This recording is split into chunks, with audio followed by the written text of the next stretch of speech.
El siguiente programa es pagado por los amigos y colaboradores de los ministerios Joyce Meyer.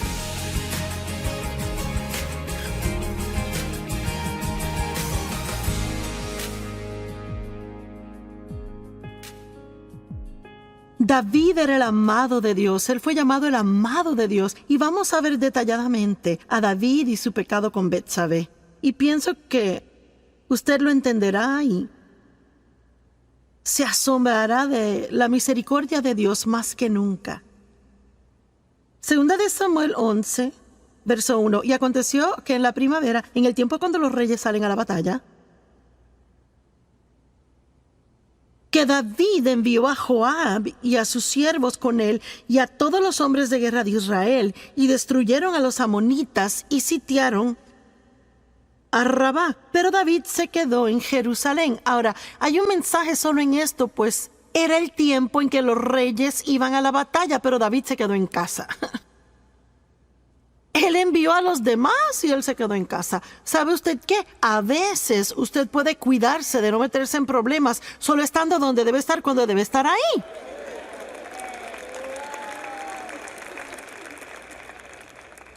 Y si debería estar en la iglesia el domingo en la mañana...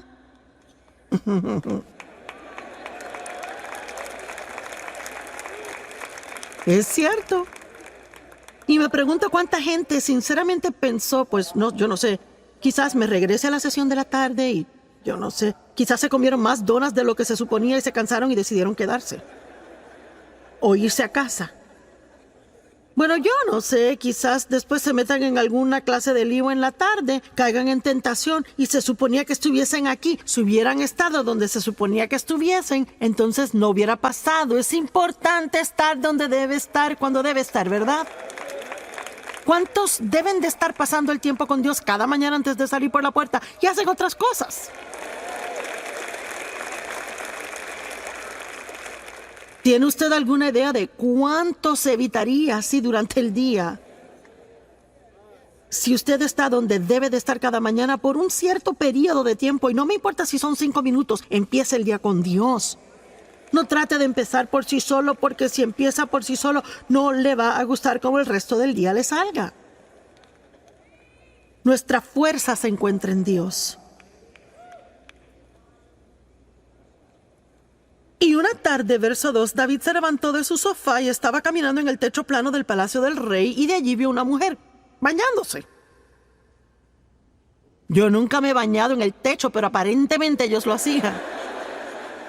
Y me imagino que era un lugar bueno para bañarse, yo no sé. Y ella era hermosa en apariencia. Y yo no sé, quizás David sabía que las damas se bañaban en los techos. Y quizás por eso fue a caminar en el techo, yo no lo sé.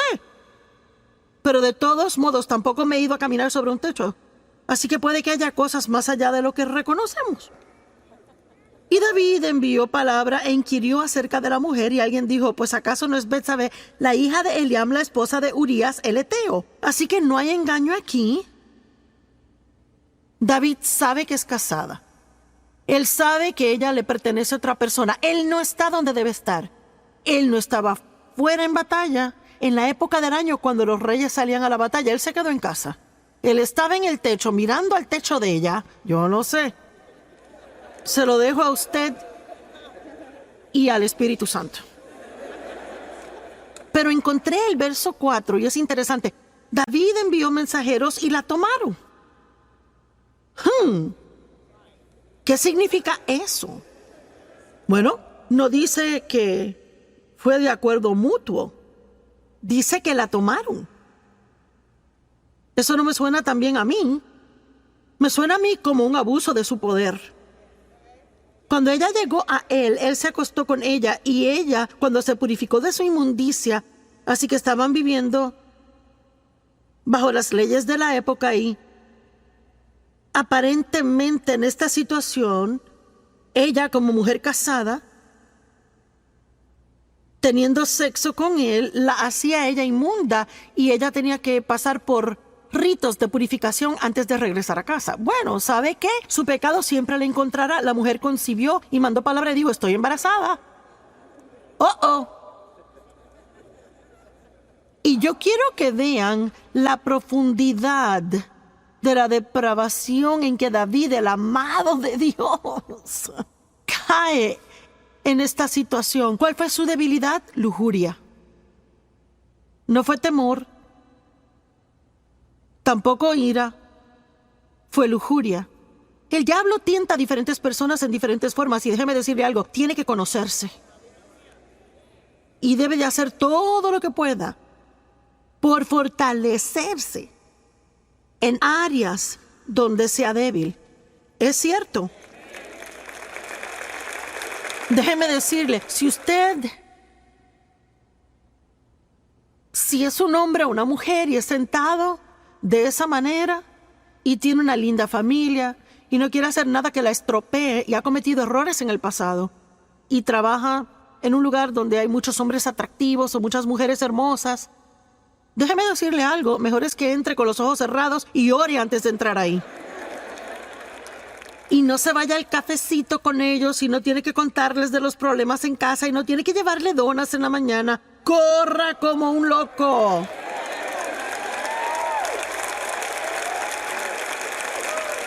Y pasa, ¿verdad? ¿Cuántas personas dicen, ¿cómo terminé aquí? ¿Y cómo pasó esto? Pues poco a poquito. Unas muy diminutas dosis de engaño. Y hacemos unas muy pequeñas concesiones sin prestar atención a lo que el Espíritu Santo está diciendo cada paso del camino. Y luego, sin darse cuenta, está metido en un gran lío y termina perdiendo cosas en su vida que eran muy preciosas para usted. ¿Verdad? Seamos más inteligentes de lo que hemos sido en el pasado. Amén. Verso 6. Luego David mandó a llamar a Joab diciendo, envíame a Urías el Eteo. Y David mandó a llamar al esposo de ella. Y Joab envió a Urías a David. Y cuando Urías vino a él, David comienza a hablarle de cosas a él, porque él tenía un plan aquí. Él quería meterlo en su casa, a pasar un par de noches con su esposa, con la esperanza de que tuviera sexo con ella, y entonces, aparentemente, ella se embarazaría por él, y David quedaría libre del todo. Y vemos confabulación, engaño, pecado sobre pecado sobre pecado. Y cuando Urías vino a él, David preguntó, ¿cómo está Joab? ¿Y cómo está el pueblo? ¿Y cómo progresa la guerra? No que le importara nada de eso, era una conversación inútil. Y David dijo a Urías, bueno, desciende a tu casa, lava tus pies, pasa un tiempo en casa. Urías salió del palacio del rey y un regalo fue enviado de parte del rey para él. Mire, déjeme darle hasta un regalito. Pero Urías, quien obviamente era un hombre de integridad, de un hombre leal, un hombre de carácter, él durmió a la puerta del palacio del rey con todos los siervos de su señor y no descendía a su casa. Cuando se lo contaron a David, mira que Urías no descendió a su casa. David dijo a Urías, ¿no acabas de llegar de una larga jornada porque no te fuiste a tu casa? Aquí vemos el carácter de Urías. Urías dijo a David, el arca de Israel y Judá está morando en chozas, refugios temporeros, y mi señor Joab y los siervos de mi señor están acampando en el campo abierto.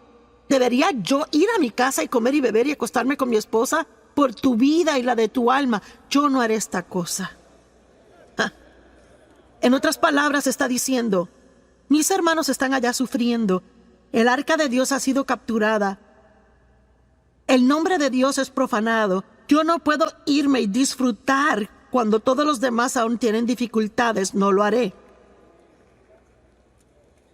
Verso 2, entonces David dijo a Urías, bueno, quédate aquí hoy también y mañana te dejaré ir. Y Urías permaneció en Jerusalén ese día y el próximo. Pero David aún no ha terminado. David lo llamó a cenar y comió y bebió con él y así lo emborrachó. ¿Están siguiendo esto? Este es David quien escribió los Salmos. El amado de Dios que todos admiramos. Salmo 23, el Señor es mi pastor, nada me faltará. Por favor. Y él comió y bebió con él y emborrachó a Urías y en la tarde fue y se acostó en su cama con los siervos de su señor y aún así no descendió a su casa. Oh, le apuesto que David estaba nervioso. Y ya sabe, En ninguna manera estoy degradando a David. Él era un gran hombre de Dios y sabe, si usted es tentado a tomar lo que digo mal y me quiere escribir una carta, ya sabe. Estoy aquí tratando de probar un punto práctico de que este hombre era un hombre normal y se hizo un gran hombre de Dios, pero él no era perfecto como hombre. Amén. Y aparentemente, él creyó que Dios era mayor que su mayor error. Y pienso que toma un increíble coraje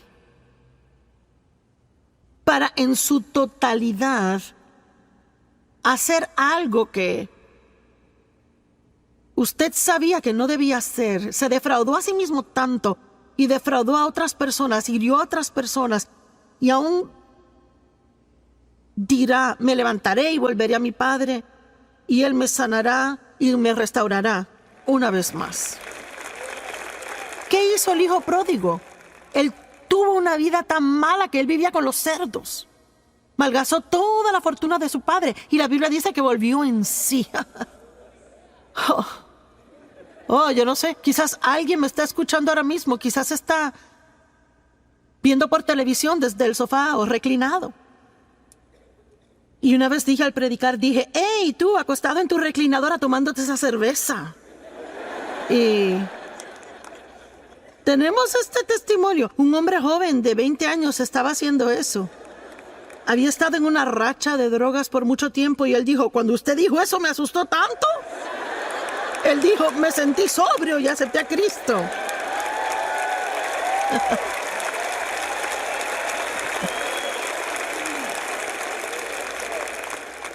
Así que sí, Dios puede parar una conferencia entera como esta, solo para hablarle a usted.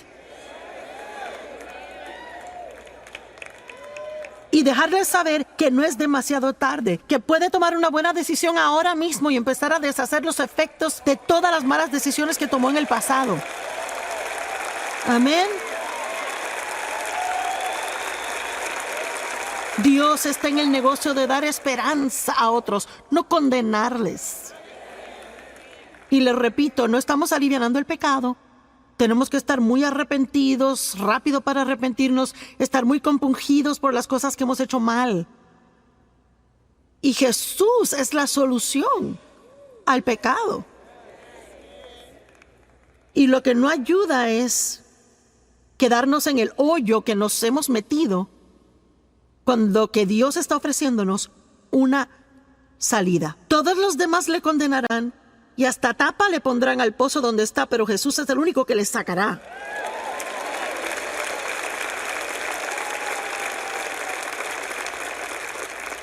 Y él escribió, David escribió una carta a Joab y la envió con Urías. Escribió en su carta, verso 15, pon a Urías en la fila de enfrente, la batalla recia, y déjalo ahí a fin de que sea herido y muera. ¡Guau! Y sabe, he leído esta historia de David una y otra vez y es que nunca lo leí despacio como para ver esto bien y poder ver cuán asombroso Dios es y cuán misericordioso Él es. Y luego pasó todo un año y no se arrepintió. Ni siquiera se arrepintió hasta que el profeta lo confrontó contándole una historia. No voy a entrar en la historia. Y él realizó que él era el hombre en la historia de quien se trataba y de momento fue confrontado. Y sabe, a veces podemos pecar terriblemente y podemos engañarnos tanto, podemos estar bajo tantas capas de excusas, ¿verdad? Y ya no encaramos lo que anda mal. Y quizás usted necesita hacer eso hoy. Quizás debe de dejar de poner excusas. Quizás debe dejar de culpar a otros. Y debe simplemente ver cara a cara la fealdad de lo que ha hecho. Pero eso no es algo malo, eso es algo bueno. Porque ese es un lugar de nuevos comienzos.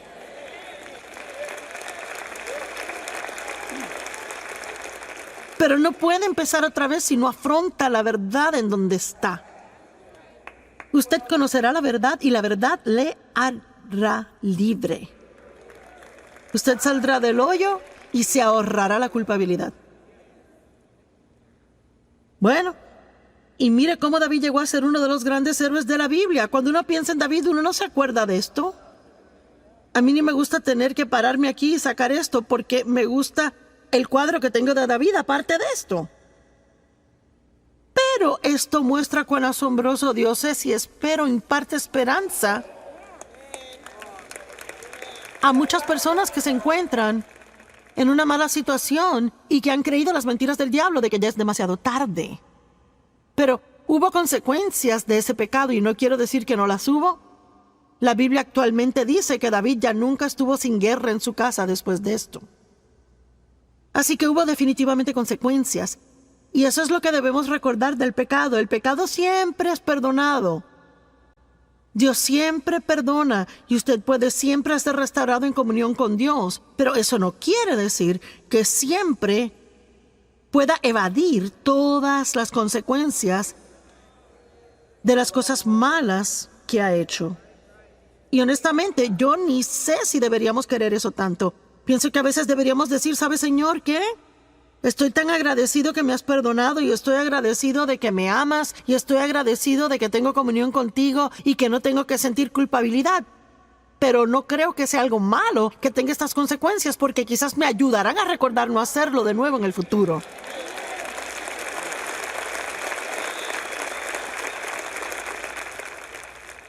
La Biblia dice en Proverbios que si su siervo no siente las consecuencias de su maldad, él lo hará otra vez.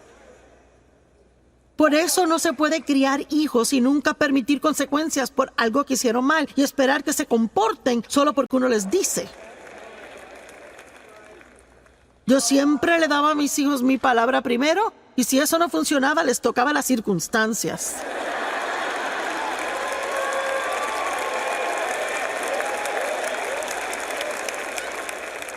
Y déjeme decirle algo, así es que Dios es con nosotros. Siempre nos da su palabra primero, hace todo lo que posiblemente puede para que su palabra esté en nosotros y para estar de acuerdo con Él y para hacer cosas a su manera. Pero si no las hacemos, Él nos ama tanto que toca nuestras circunstancias.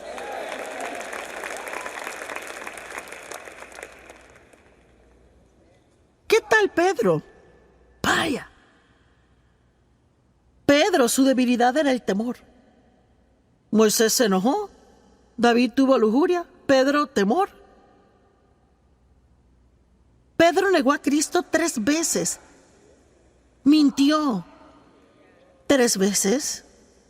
Y luego se convirtió en uno de los más grandes apóstoles en la Biblia. Y un hombre respetado. Y escuchamos sus enseñanzas, leemos sus escritos. Dios lo usó en gran manera. Lucas 22:54. Y le atraparon y llevaron a él trayéndole a la casa del sumo sacerdote y Pedro le seguía en la distancia. Bueno, esas palabras en la distancia ya nos muestran un problema.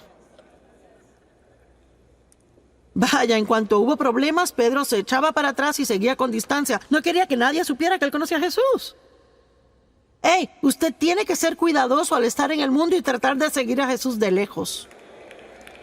Vamos, hay un mensaje aquí para alguien. Uno va a la iglesia domingo en la mañana y es bien cristiano y cuando está con amigos cristianos. Pero, ¿qué durante la semana en el trabajo? Con sus amigos no cristianos. ¿Cómo se comporta cuando está sentado a la mesa del almuerzo y alguien quiere hacer un chiste sucio? Vea. O cómo se comporta si se encuentra en la mesa comiendo en medio de un montón de chisme de la oficina. Bueno, yo ni voy a tocar eso, sigo. Usted sabe de lo que hablo, ¿verdad?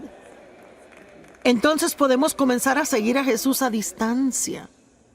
No queremos vernos religiosos. Y cuando hicieron un fuego en medio del patio y se sentaron, Pedro se sentó en medio de ellos. Y antes que nada, el Salmo 1 dice: no se siente a descansar y relajarse donde hay mofadores. Tiene que ser cuidadoso con quien se sienta. Entonces una sierva vio a Pedro y dijo, ese hombre andaba con él. Pedro lo negó diciendo, mujer, no le conozco. Mentira número 1. Y un poco después alguien más le vio y dijo, sí, tú eres uno de ellos. Y Pedro dijo, hombre, no soy yo. Mentira número 2. Y después de un intervalo de casi una hora, aún otro insistió diciendo, ciertamente estuvo con él porque es Galileo. Pero Pedro dijo, hombre, yo no sé de qué está hablando. E inmediatamente, mientras estaba hablando, cantó el gallo. Que Jesús ya le había dicho que cantaría y que él le negaría 3 veces. Y Jesús dijo, Pedro, he orado por ti, pero en lugar de decir, oh, gracias Jesús, lo necesito. Yo soy débil y sin tu ayuda me desborono. En lugar de eso, Pedro dijo, yo nunca haría eso. Yo nunca haría eso. Es que yo moriría contigo. Ahora vea, hay muchas cosas en esta historia, pero yo creo que una de las razones por las que Dios dejó que esto pasara es porque Él quería. Pedro tenía que conocerse. Vea, a veces pensamos muy altamente de nosotros mismos y eso impide que lleguemos al destino que Dios tiene, y Él se echa para atrás y deja que fracasemos, y tenemos que conocernos y realizar cuánto le necesitamos a Él.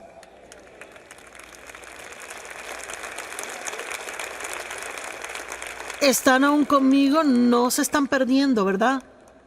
Bueno, aquí tengo 10 minutos más, presten atención.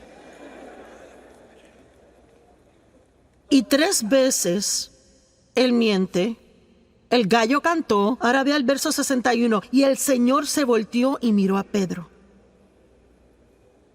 Hombre, ¿puede imaginarse por un momento esa mirada?